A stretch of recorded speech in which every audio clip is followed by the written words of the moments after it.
Hello hello hello hello, good morning. शुरू करें। The name of the chapter is periodic table के questions. आज हम लोग एनसीईआरटी के कंप्लीट करेंगे।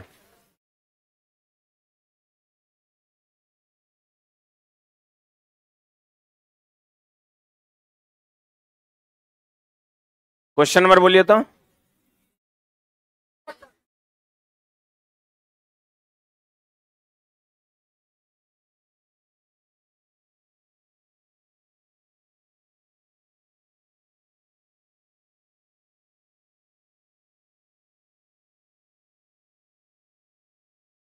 इकतीस से चलना है।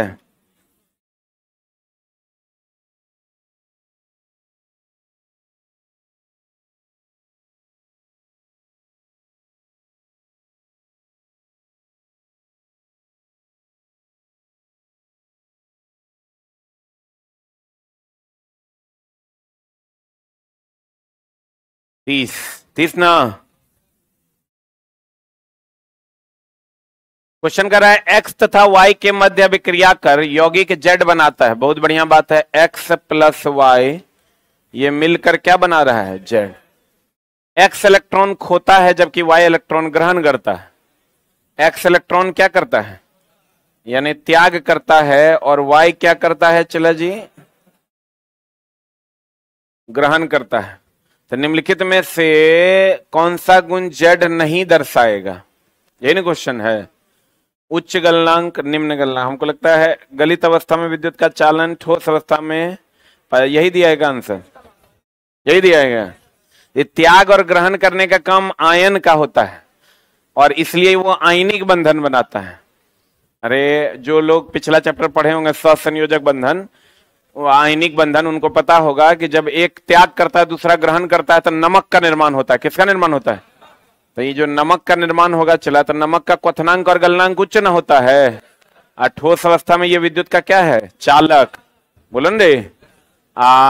यह ठोस अवस्था में पाया जाता है। गलित अवस्था में विद्युत का, द्रव अवस्था में विद्युत का चालक है। उच्च गलनांक होता है, निम्न गलनांक नहीं होता है। इसलिए आंसर क्या हो जाएगा? B for ball. X Y Z का इलेक्ट्रॉनिक विन्यास दिया हुआ है। एक्स का इलेक्ट्रॉनिक विन्यास है 2 8, वाई का इलेक्ट्रॉनिक विन्यास है 2 8 7 और जेड का इलेक्ट्रॉनिक विन्यास है 2 8 2। अब कह रहे हैं निम्नलिखित में से कौन सा कथन सही है? एक्स बताइए क्या है? धातु है। धातु के बाह्यतम कक्षा में होता है कितना इलेक्ट्रॉन? 1 2 3। और धातु के, उपधातु के बाह्यतम कक्षा में 4। और धातु के बाह्यतम कक्षा में 5 6 7। तो बता एक्स धातु है क्या? बाह्यतम कक्षा में 8 इलेक्ट्रॉन है, धातु नहीं है ना होगा। वाई एक धातु है क्या? वाई के बाह्यतम कक्षा में 7 इलेक्ट्रॉन है, धातु नहीं है ना है। धातु होने के लिए कितना इलेक्ट्रॉन होना चाहिए? 1 2 3। फिर कहता है जेड एक अधातु है, सही है क्या? जेड के बाह्यतम कक्षा में 2 इलेक्ट्रॉन है, 2 इलेक्ट्रॉन होगा, धातु ना होगा। कहता वाई अधातु है, वाई अधातु है और जेड धातु है, सही है। वाई अधातु है क्योंकि बाह्यतम कक्षा में 7 इलेक्ट्रॉन है, और जेड धातु है इसलिए क्योंकि बाह्यतम कक्षा में 2 इलेक्ट्रॉन। आंसर बताइए क्या होगा? डी फॉर डॉग हो जाएगा।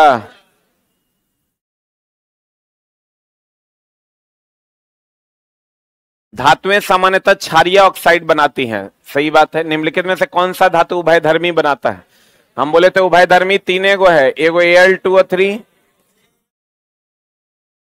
ZnO, PbO2। देखे तो अल्युमिनियम, जिंक या सीसा में से कोई एक दिया हुआ है, क्या होगा आंसर? होगा। बढ़े। अगला क्वेश्चन आपके स्क्रीन पर ये रहा। सामान्यतः अधातु विद्युत का चालन करते हैं कि नहीं करते हैं? अरे छोटा, धातु विद्युत का चालन करता है, अधातु विद्युत का क्या होता है? कुचालक। लेकिन अपवाद है, धातु का अपवाद है सीसा, अधातु का अपवाद है ग्रेफाइट। बोलो आंसर बताओ क्या होगा? विद्युत का अच्छा चालक है कौन? ग्रेफाइट। ग्रेफाइट विद्युत का बहुत अच्छा चालक है, अपवाद है ये। धातु सुचालक की कुचालक? क्या धातु जो होता है चला, ये सुचालक है। क्या है ये? सुचालक है, लेकिन एक अपवाद क्या है? अपवाद है सीसा। अधातु क्या है? अधातु है कुचालक, एक अपवाद है ग्रेफाइट।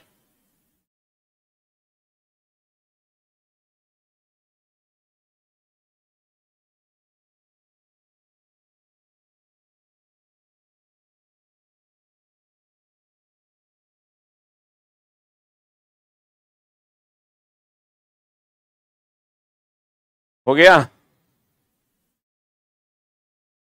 धातु विद्युत का क्या है? सुचालक। अपवाद कौन है? सीसा। और धातु विद्युत का क्या है? कुचालक। अपवाद कौन है? ग्रेफाइट।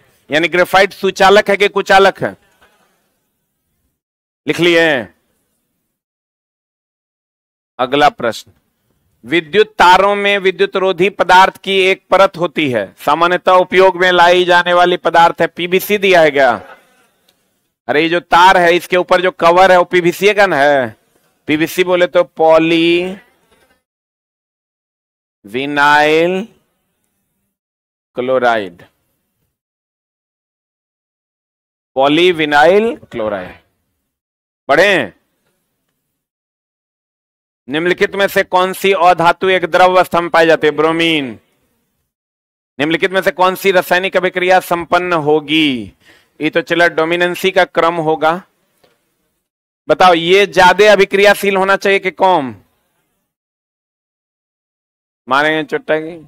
ये अधिक अभिक्रियाशील होगा तब ना एक हटाएगा रे। सब खा पी गया। पीछे पढ़ा है, जो लोग इस चैप्टर से जुड़े हैं उनके लिए नहीं है, ये पिछले चैप्टर में हमने पढ़ाया है कि ये ज्यादा अभिक्रियाशील होगा तब ना इसको हटाएगा। तो बताओ कौन सही है? आयरन ज्यादा ना अभिक्रियाशील है कॉपर से। किसमें ज्यादा जंग लगता है? आयरन। तो ये ज्यादा अभिक्रियाशील, इसको हटा देगा, ये अपने जुट जाएगा और रिएक्शन बना देगा FeSO4 प्लस Cu। बाद बाकी में ऐसा नहीं होगा। जो पीछे रिएक्टिविटी सीरीज का क्वेश्चन हम बनाए थे, याद होगा आपको, जो हटाएगा वो ज्यादा अभिक्रियाशील और जो हटेगा वो कम अभिक्रियाशील। और जो अभी वाले बच्चे हैं थोड़ा बर्दाश्त कीजिए, आपको पढ़ाएंगे फिर से। आयरन तथा भाप लंबे समय तक अभिक्रिया कर आयरन का निम्नलिखित में से कौन सा ऑक्साइड प्राप्त होगा? बताइए क्या होगा? ए की बी की सी की डी? हाँ, ई भी आंसर होगा। ई भी आंसर होगा। ई भी आंसर होगा। लेकिन अगर तीनों रहेगा तो आंसर मारेंगे Fe3O4। अब बोले अगर ई नहीं रहेगा तो ई मारेंगे, ई दोनों नहीं रहेगा तो ई मारेंगे। ठीक है? ई तथा दिया हुआ है, या देता तो यही आंसर हो जाता। तथा का मतलब होता है दोनों। आंसर हो जाएगा Fe3O4। रिएक्शन होता है Fe, जब H2O से अभिक्रिया करेगा ऑक्सीजन की उपस्थिति में तो बना देगा Fe3O4।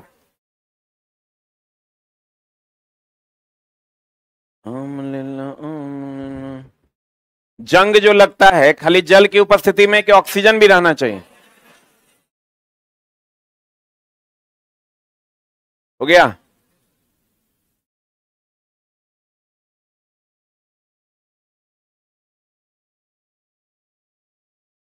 एक तत्व ए मुलायम है तथा उसे चाकू से काटा जाता है, सोडियम होगा। अभी तुरंत नहीं बताए थे, सोडियम को चाकू से क्या किया जाता? काटा जाता। सोडियम जब पानी से अभिक्रिया करेगा तो कौन गैस बनाएगा? Hydrogen gas. कौन गैस? सोडियम पानी से अभिक्रिया करके हाइड्रोजन गैस बनाता है। एक विद्युत अपघटनी सेल बनाता है धनावेशित कैथोड, ऋणावेशित एनोड, धनावेशित एनोड, ऋणावेशित कैथोड। क्या होगा बता? एक मिनट, आपको पता है कि धन आवेश अगर होगा तो ये एनोड होगा, बोलो रे। ऋण आवेश होगा तो क्या होगा? कैथोड। ये थ्योरी है। आंसर बता दो। 3 और 4। बोलो रे, पढ़े हैं? धन आवेशित क्या होता है? एनोड। ऋण आवेशित क्या होता है? कैथोड। क्या होता है जब कैल्शियम जल के साथ अभिक्रिया करता है? बहुत तीव्र अभिक्रिया होता है। बोलो न रे, लिख लो। कैल्शियम और सल्फ्यूरिक एसिड, कैल्शियम और सल्फ्यूरिक एसिड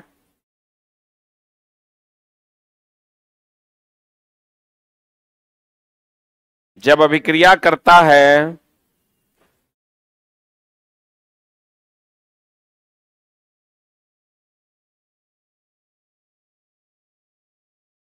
तो बहुत तीव्र अभिक्रिया होती है।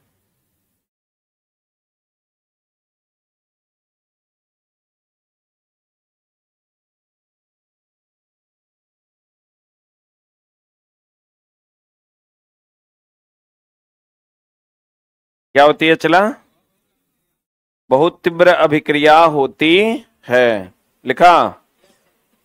बोलो न रे। अब क्वेश्चन कह रहा है, बताइए आंसर क्या होगा। बहुत तीव्र अभिक्रिया का होता है, तीव्र मतलब बहुत तीव्र अभिक्रिया होती है।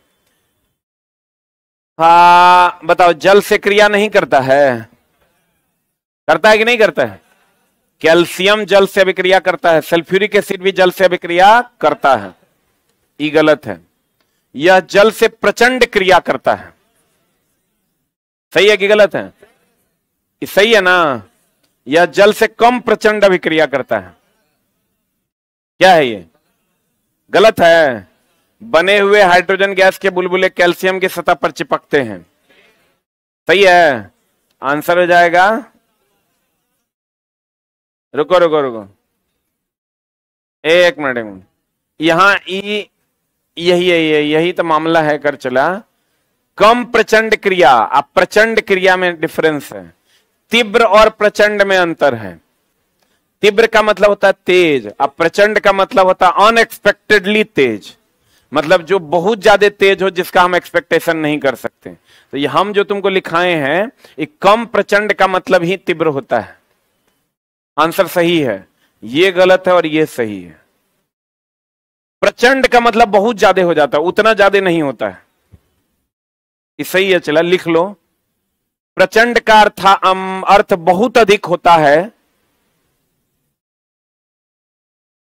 प्रचंड का अर्थ बहुत अधिक होता है। हेलो,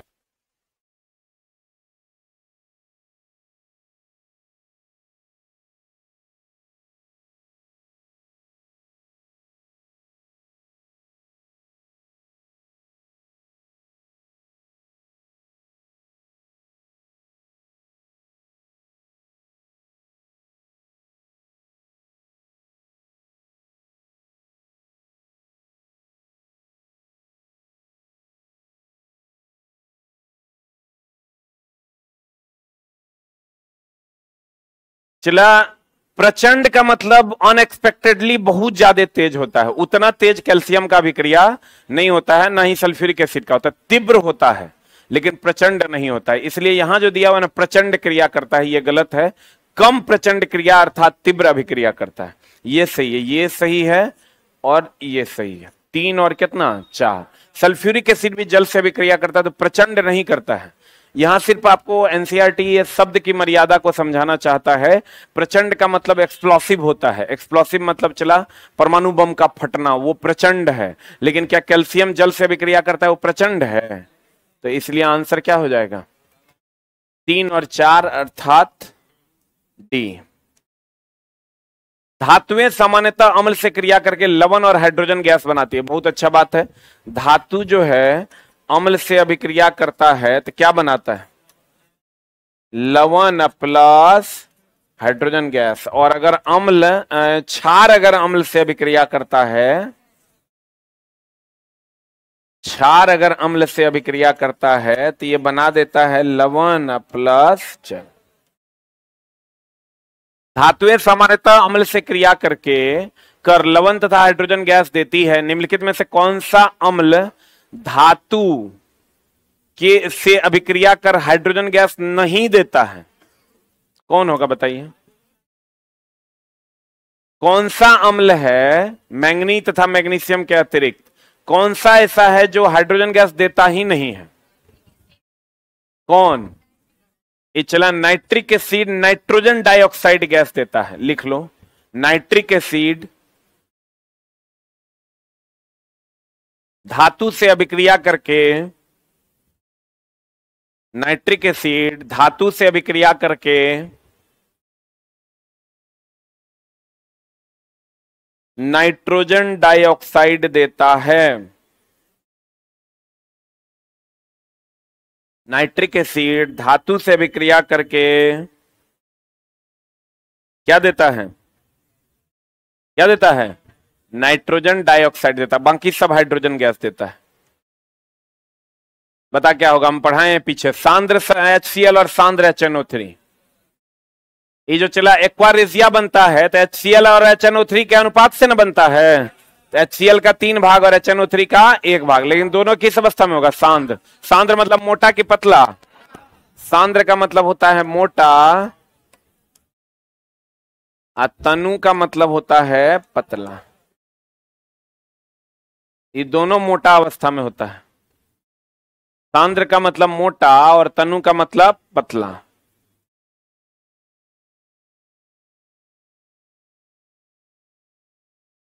एक्वारेजिया में गोल्ड और प्लेटिनम क्या हो जाता है? घुल जाता है। एक्वारेजिया एक ऐसा सॉल्यूशन है जिसमें गोल्ड और प्लेटिनम घुल जाता है।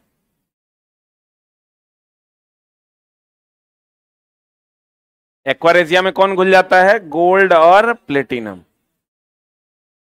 जो नए बच्चे हैं टेंशन नहीं लेना, हम फिर से ही पढ़ाएंगे आपको। हो गया? अरे हुआ? अगला क्वेश्चन बताइए, निम्नलिखित में से कौन सा आयनिक यौगिक नहीं है? ये चला पिछले चैप्टर का सवाल है। आयनिक यौगिक कौन कौन नहीं है? हमको तो लगता है 2 और 3 नहीं है, ये और ये दिया आंसर। HCl और CCl4 नहीं है, ये दोनों आयनिक यौगिक है। K+ Cl- में टूटता है और ये भी टूटता है Na+ Cl-। ये स्वसंयोजक बंधन बनाता है, यह आयनिक यौगिक नहीं है।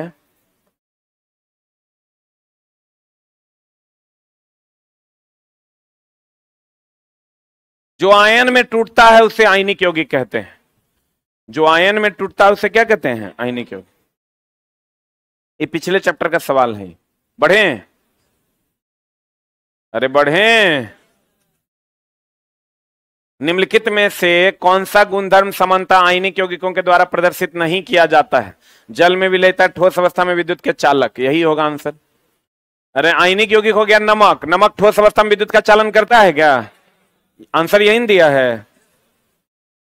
निम्नलिखित में से कौन सा धातु प्रकृति में प्रकृत अवस्था में पाया जाता है? कौन? सोना और चांदी। प्रकृत अवस्था में मतलब स्वतंत्र अवस्था में सोना, चांदी और अल्युमिनियम भी, ये तीनों स्वतंत्र अवस्था में पाया जाता है, किसी से अभिक्रिया जल्दी नहीं करता।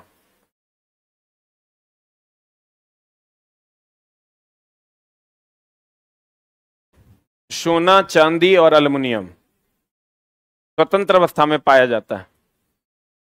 आंसर क्या होगा? 2 और 4। अगला क्वेश्चन, 3 चिन्हित परख नलियां हैं A, B, C, क्रमशः HCl, सांद्र HCl, सांद्र HNO3, सांद्र HCl तथा सांद्र HCl एवं सांद्र HNO3 का 3:1 भाग में मिश्रण प्रत्येक के 2 ml लिए गए। प्रत्येक परख नली में धातु का एक छोटा टुकड़ा डाला गया। परख नली A और B में कोई परिवर्तन नहीं हुआ, परंतु C धातु गल गई। तो धातु कौन सी हो सकती है? कौन हो सकती है? क्वेश्चन कर रहा है 3 चिन्हित परख नलियां A, B, C, क्रमशः सांद्र HCl, सांद्र HNO3 का कितना अनुपात? कितना? 3:1 में मिश्रण प्रत्येक में 2 ml लिया गया। प्रत्येक परख नली में धातु का एक छोटा टुकड़ा डाला गया। परख नली A और B में कोई परिवर्तन नहीं हुआ, परंतु सी में धातु गल गई। धातु कौन सी हो सकती है? कौन हो सकती है? काहे सोना? प्लेटिनम काहे नहीं? प्लेटिनम भी तो हो सकता है। अल्युमिनियम कॉपर तो नहीं होगा। गोल्ड और प्लेटिनम घुलता है, लेकिन सबसे अधिक घुलता कौन है? गोल्ड। इसीलिए आंसर इसका गोल्ड होगा। इसका सेकंड आंसर क्या होगा? प्लेटिनम। प्लेटिनम गोल्ड की तुलना में चला हार्ड होता है। सबसे कठोर धातु कौन है? प्लेटिनम ना, इसीलिए यह आंसर नहीं होगा। मैग्नीशियम धातु के लिए निम्नलिखित में से कौन सा कथन गलत है? बताइए कौन गलत है? ए की बी की सी की डी। कहता है यह ऑक्सीजन में चमकीला श्वेत ज्वाला के साथ जलता है। यह ठंडे जल से अभिक्रिया पर मैग्नीशियम ऑक्साइड बनाता है और हाइड्रोजन गैस निकालता है। ये सही है कि गलत है? Mg जो है वो H2O से अभिक्रिया करता है ना चला, तो ये MgOH2 अब प्लस हाइड्रोजन गैस बनाता है। मैग्नीशियम हाइड्रोक्साइड बनाता है, मैग्नीशियम ऑक्साइड नहीं बनाता है। Mg जब H2O से विक्रिया करता है तो magnesium hydroxide plus hydrogen gas देता है। आई दे दिया है कि मैग्नीशियम ऑक्साइड MgO बनाता है, जो कि गलत है।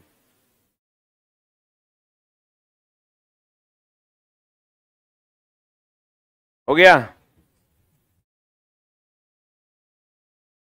क्वेश्चन नंबर 48 बताइए आंसर। निम्नलिखित चार धातुओं में कौन सा उसके लवण के विलयन के अन्य तीन धातुओं द्वारा विस्थापित की जा सकती है? चला कहता है निम्नलिखित चार धातुओं में से कौन सा उसके लवण के विलयन से अन्य तीन धातुओं द्वारा विस्थापित हो सकती है। देखिए चांदी की अभिक्रियाशीलता कम है कि ज्यादा? सबसे कम है। ई सबका अभिक्रियाशीलता अधिक है। सोना चांदी का सबसे कम ना होता है, अभिक्रियाशीलता अधिक है। इसकी अभिक्रियाशीलता क्या है? कम है। एक मिनट होल्ड ऑन। कहता निम्नलिखित चार धातुओं में कौन सी उसके लवण के विलयन में अन्य तीन धातुओं द्वारा विस्थापित किया जा सकता है? तो इसकी अभिक्रियाशीलता अधिक है, तो ये तीनों इसको विस्थापित कर देगा। बोलो ने, क्योंकि इसकी अभिक्रियाशीलता क्या है? कम है। आंसर क्या हो जाएगा? बी।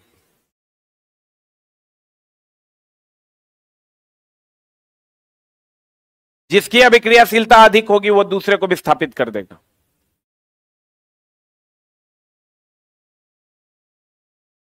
बढ़े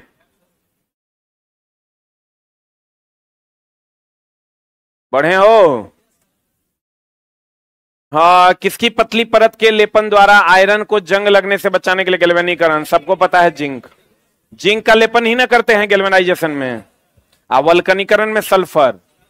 निम्नलिखित में से कौन सा विद्युत अपघटनी परिष्करण का सही व्याख्या करता है? बताइए।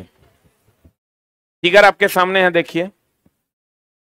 कैथोड पर कौन जाएगा? कैथोड माइनस चार्ज होता है, इस पर प्लस जाएगा। एनोड पर कौन जाएगा?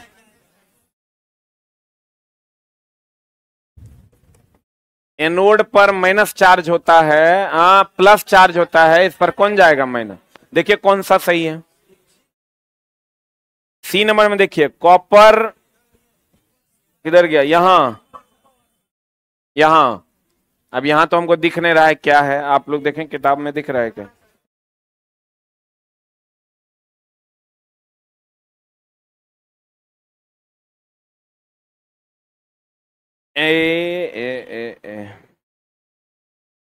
एगो प्लस एगो माइनस है क्या रे?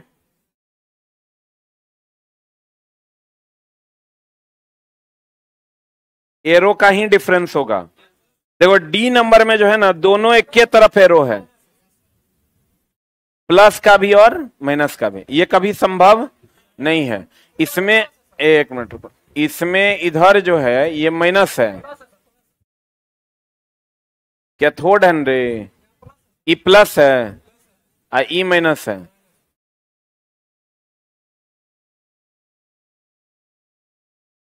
यही एरो है क्या?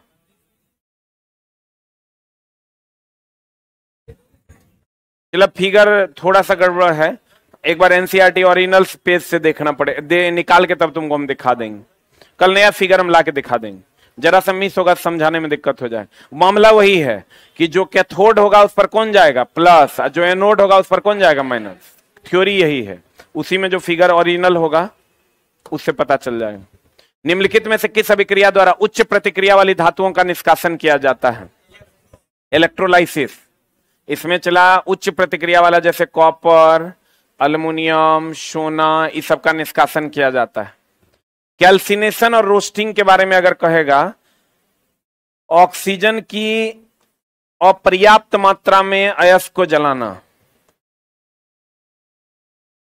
अपर्याप्त मात्रा में अयस्क को जलाना।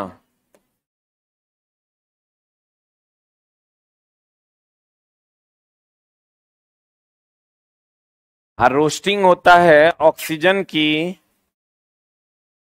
पर्याप्त मात्रा में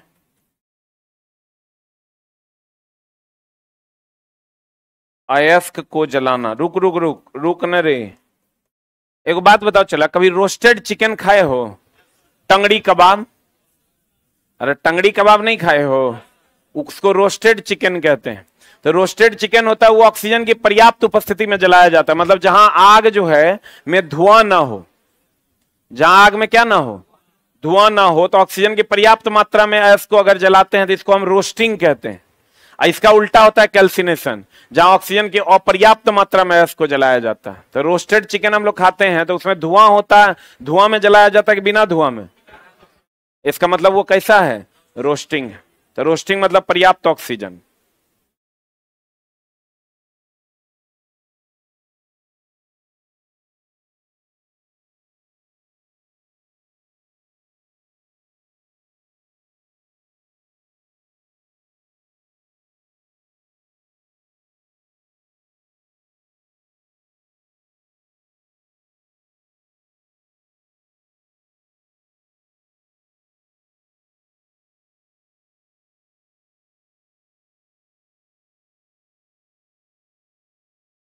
ऑक्सीजन की पर्याप्त मात्रा में जलाएंगे तो उसको क्या कहेंगे? रोस्टिंग। ऑक्सीजन की अपर्याप्त मात्रा में जलाएंगे तो उसको क्या कहेंगे? कैल्सिनेशन।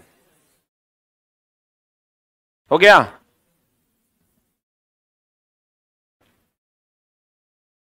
अरे हुआ?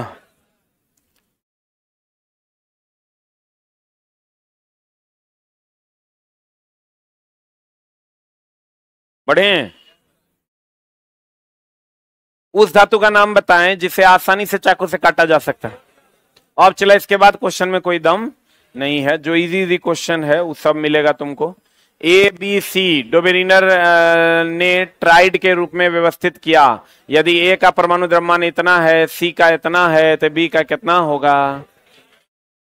ए बी सी, ए का दे दिया है कितना? 7, बी का, सी का दे दिया 39, तब बी का कितना होगा? तो बी का द्रव्यमान बराबर होता है 39 प्लस 7 बटा 2 न रे, औसत न निकाल देना है, कितना होगा? 23। डोबेरिनर क्या कहता था? दूसरे तत्व का द्रव्यमान जो होगा वो पहले और तीसरे का क्या होगा? औसत हो, यही ना बोलता था।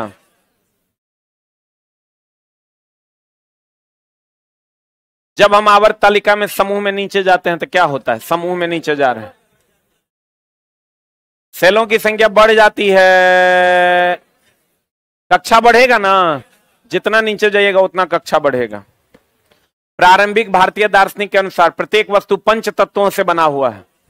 ये नहीं सुना है? हमारा शरीर पंच तत्वों से मिलकर बना हुआ है, सुने हो? बोलो ने, हमारा शरीर कितने तत्वों से मिलकर बना? आंसर। निम्नलिखित में से कौन सा एक एम्फोटेरिक ऑक्साइड है? Aluminium oxide. निम्न में से कौन सा एक बॉर्डरलाइन तत्व नहीं है? बिस्मथ। निम्नलिखित ट्राइड में कौन सा एक डोबेरिनर ट्राइड का प्रतिनिधित्व करता है?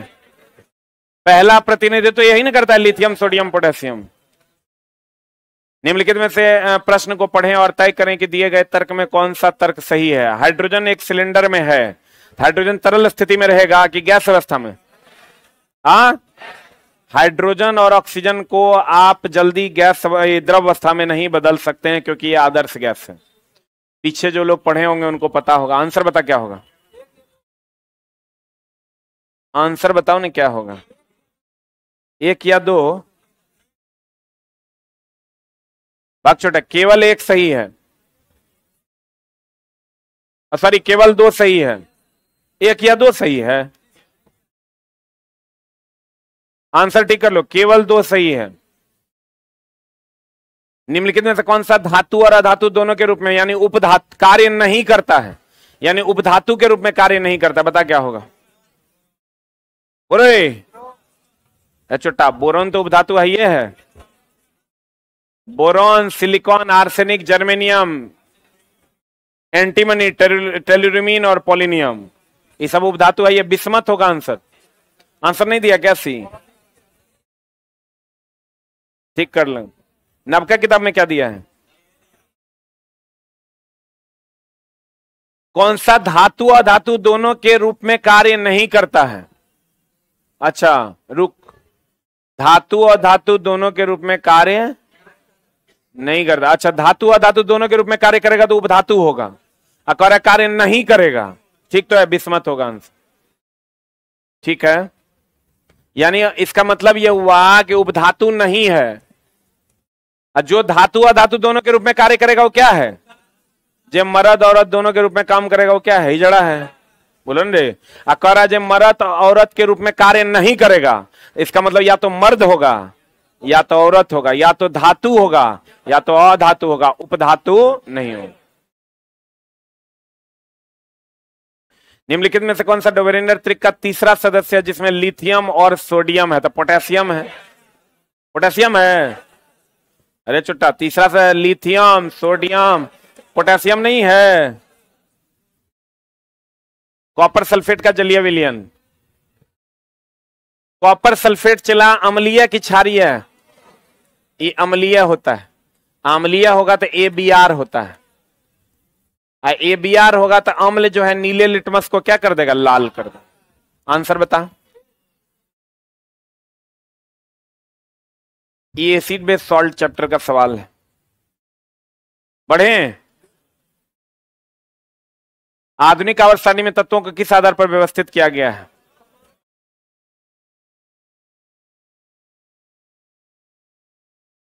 सही है ना?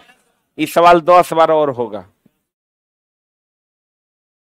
चार तत्व की परमाणु संख्या इतनी इतनी इतनी इतनी है। निम्न में से किन दो तत्वों के रासायनिक गुण समान होंगे? जो एक ही वर्ग का होगा, एक वर्ग का जो होगा उसके रासायनिक गुण क्या होंगे? समान होंगे। एक वर्ग का होगा रासायनिक गुण समान होगा। रासायनिक गुण क्या होगा? समान। बताइए आंसर क्या होगा? फ्लोरीन और क्लोरीन एक वर्ग का नहीं है। Answer A for Apple. बोलो रे, लिख लो। एक ही वर्ग का होगा तो रासायनिक गुण समान होगा। एक ही वर्ग का होगा तो रासायनिक गुण क्या होगा? समान होगा। एक ही वर्ग का होगा तो रासायनिक गुण क्या होगा? समान।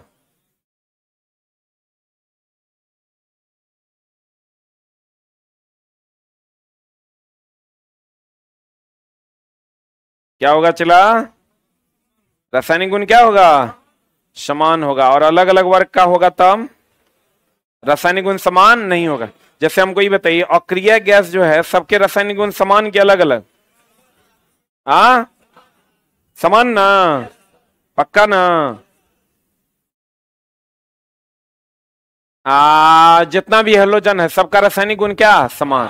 हेलोजन में सबसे अधिक अभिक्रियाशील फ्लोरीन होता है और सबसे कम होता है आयोडीन। लिख लो, हेलोजन में सबसे अधिक अभिक्रियाशील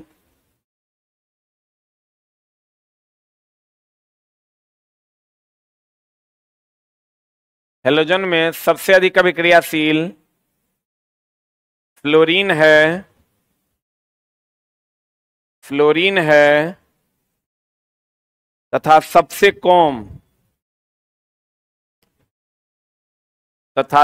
कम कौन है? आयोडीन है।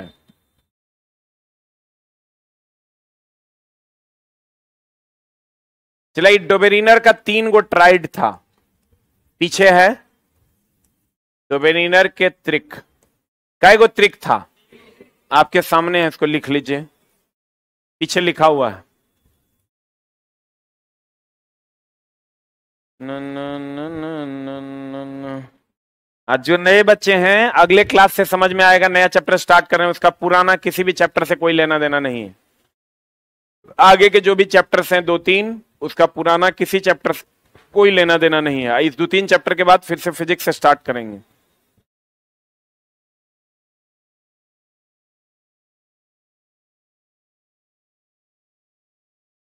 थोड़ा सा ही चैप्टर आपको बाउंसर मार रहा होगा, क्योंकि इलेक्ट्रॉनिक कॉन्फ़िगरेशन आपका अच्छे से पढ़ा हुआ नहीं है। हो गया? अरे हुआ। अब एक आंसर बताओ। डोबेरिनर त्रिक का पहला और तीसरा सदस्य फास्फोरस और एंटीमनी है, तो इस त्रिक का दूसरा सदस्य कौन होगा? कौन होगा? आर्सेनिक होगा। तो ये दोनों को जोड़ के 2 से भाग दे दो तो उतना आ जाएगा। बट ये चला अपवादित क्वेश्चन है, इतना याद नहीं करना है। निम्नलिखित नियम किसके प्रदान किया था? तत्वों का गुणधर्म उनके परमाणु द्रव्यमान का आवधिक गुणधर्म है। कौन दिया था? मेंडलीफ ना, बोलो रे। न्यूलैंड ने क्या दिया था? अष्टक नियम। मोस्ले ने परमाणु संख्या के आधार पर, और डोबेरिनर ने क्या दिया था? त्रिक नियम। ई परमाणु संख्या, ई अष्टक नियम। वैसे चला सब परमाणु द्रव्यमान के आधार पर ही लोग सजाया था, मोस्ले को छोड़ के जितने भी हैं सब परमाणु द्रव्यमान के आधार पर सजाए थे।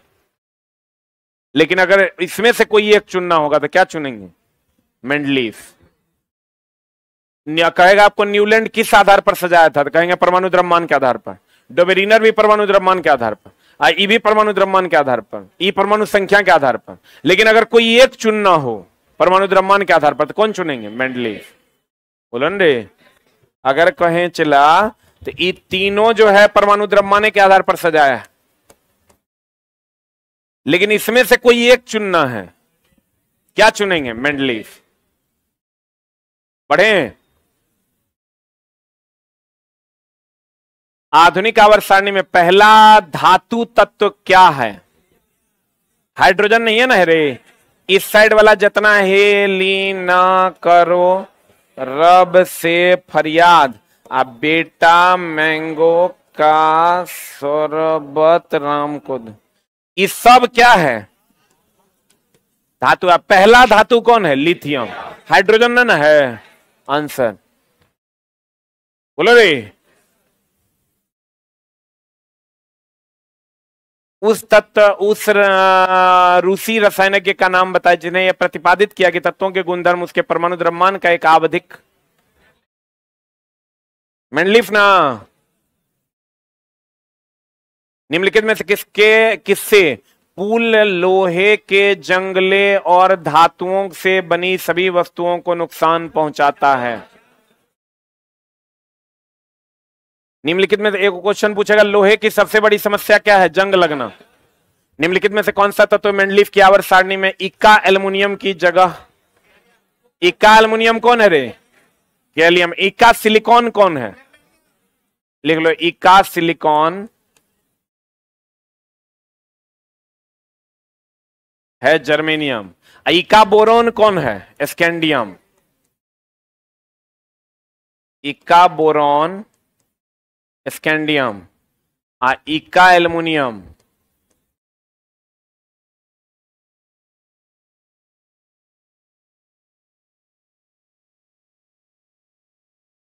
तीने को इक्का है मेन, इक्का एल्युमिनियम गैलियम, इक्का सिलिकॉन जर्मेनियम, इक्का बोरोन स्कैंडियम, और 3-4 को इक्का है, लेकिन है यही 3 को। क्यों?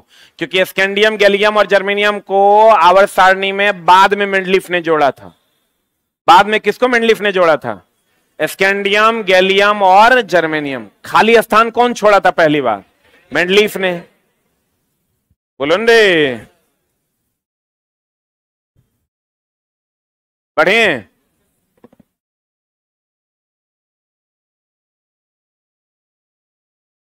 आधुनिक आवर्त सारणी में तीसरी अवधि में और 18वें समूह में रखी गई नोबेल गैस कौन है? तो बता चला, helium, neon, argon, krypton, xenon, radon. तीसरी अवधि, अवधि मतलब आवर्त हो गया, तो ये पहला आवर्त है, ये दूसरा आवर्त है, तीसरा आवर्त है, आर्गन न होगा। आंसर कहां है? सी। बोलो रे।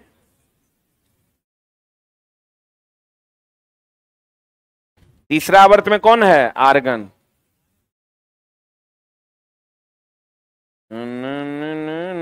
है दिल की धड़कन और दिल हमारा दिल है।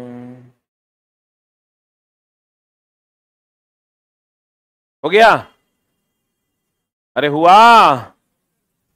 अब बता, हमारी जरूरतों के अनुसार धातु अलग अलग आकार दिए जा सकते हैं, क्योंकि उसमें निम्न में से कौन सा गुण होता है? दोनों ना। अधात्वर्णीयता के कारण पीट कर चादर, अतन्यता के कारण खींच के तार। एल्युमिनियम ऑक्साइड उभयधर्मी ना। निम्नलिखित में से कौन सी धातु कमरे के तापमान पर तरल रूप में पाई जाती है? नहीं बनेगा, बना लेगा।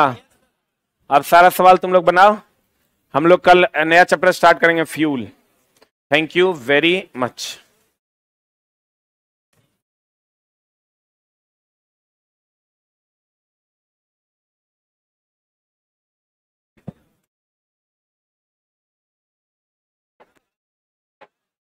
क्या दिया आंसर? भाग छोटा, पारा होगा सी।